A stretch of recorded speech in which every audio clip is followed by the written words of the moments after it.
Hello, my name is Mayo Alanen. I am 17 years old. I've been dancing for about 5 years now, and I would really love to be a part of the ballroom dance team at BYU.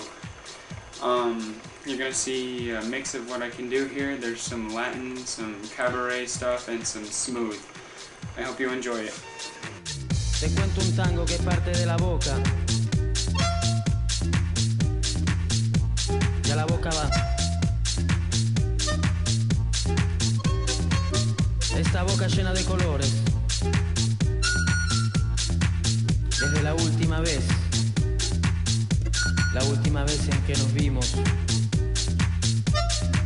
no me queda otra cosa que el recuerdo de ese bandoneón.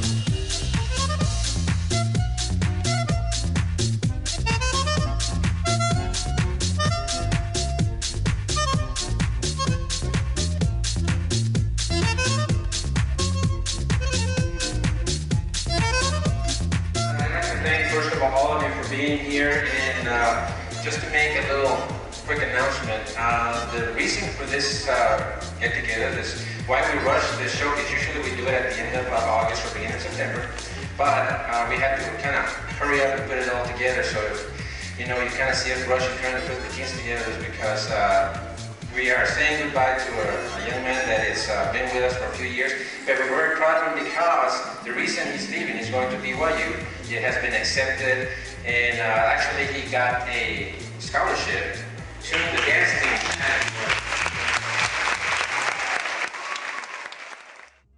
That was a difficult decision when I was getting ready to go to college, and all of my friends were going to, UT Austin or Texas A&M or Texas Tech, and I was looking into this school called Brigham Young University, which none of my friends had ever heard of. And I was thinking about going there because they had a great ballroom dance program, and that was a huge turning point for me because this was the first kind of, step up the ladder that I took. And I took that opportunity and I went to BYU, and I was fortunate enough to get a scholarship to be on the dance team there.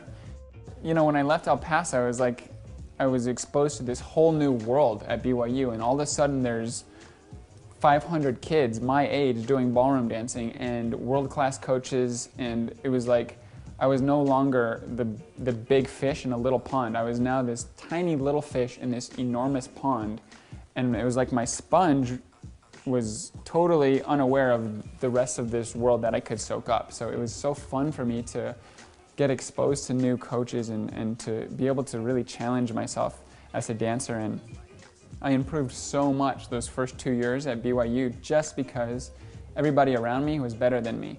While I was at BYU, I majored in psychology and I minored in ballroom dance. And I had always thought that I wanted to be a child psychologist, to work with kids.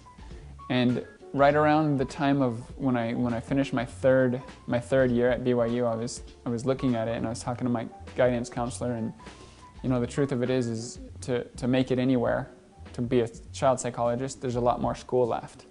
And I kind of had this fork in the road, which was either, okay, Mayo, you're going to stay in school, become a child psychologist, or you're going to either go and pursue your professional dance dreams. And I couldn't do both. And I decided to go for it and to try to pursue my professional dance dreams.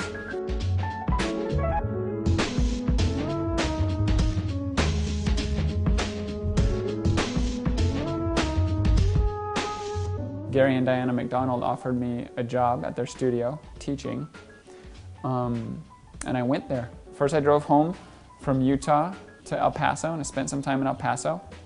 And then I drove clear across the country, and I drove to New Jersey and started from literally nowhere with no partner, no idea how to make my way in the professional ballroom community.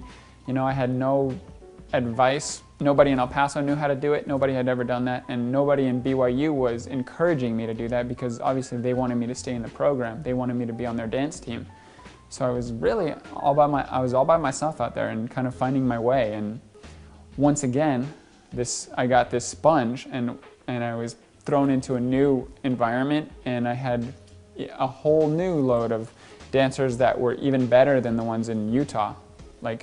Now we're talking about the best dancers in the world. Thankfully, Gary and Diana took me under their wing and really helped me get on my feet out there in New Jersey. I always thought it was funny that the same couple that inspired me to start dancing would become my mentors and main coaches. They trained me as an amateur 10 dancer in college and gave me a job after college. They put me up in their home in New Jersey, and I sat at their dinner table for years and just learned so much.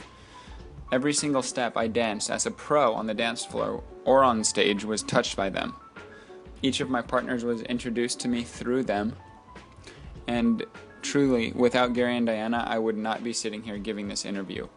They are like family to me, and they continue to guide my career to this day. I'm Mayo from Fairfield, New Jersey. I didn't start dancing until I was 13. I saw a dance competition on TV and was instantly hooked. I'm an all-American boy. I grew up riding horses and playing sports, and I'm living proof that anybody can do this. It had Mayo in Times, this was the best.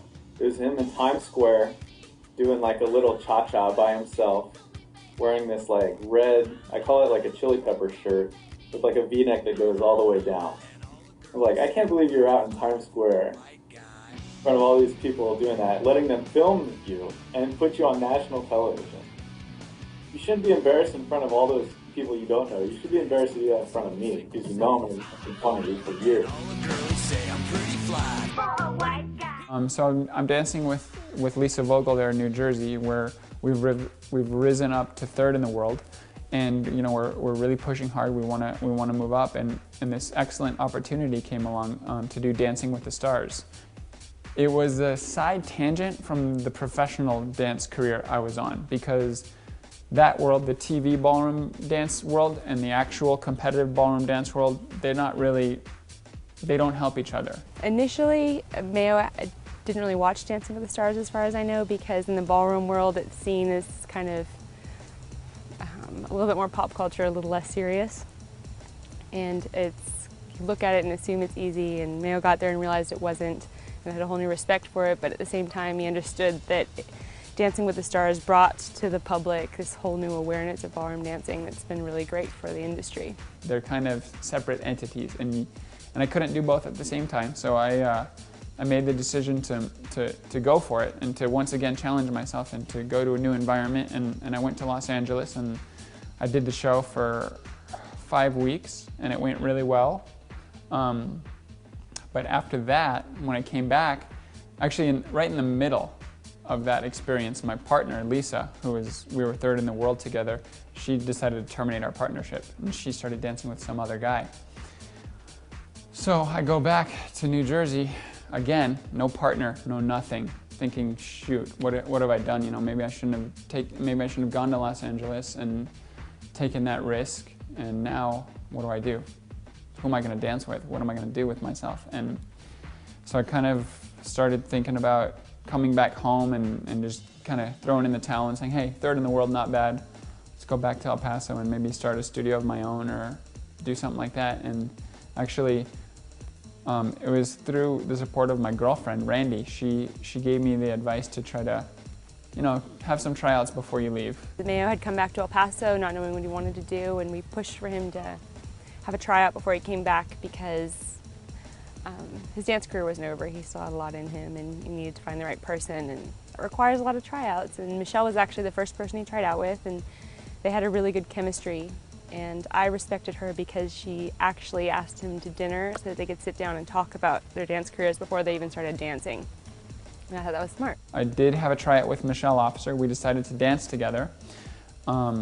And that meant me, once again, changing my environment. And I was living in New Jersey at the time, and I had risen to the top of that pond, if you will, and I was a big fish in that pond. And then once again, I transplanted myself, and I landed in a studio called Manhattan Ballroom in the heart of New York City. And this was, I would say, the tip of the sword for ballroom dancing. Every single person in that studio was a world champion or ex-world champion.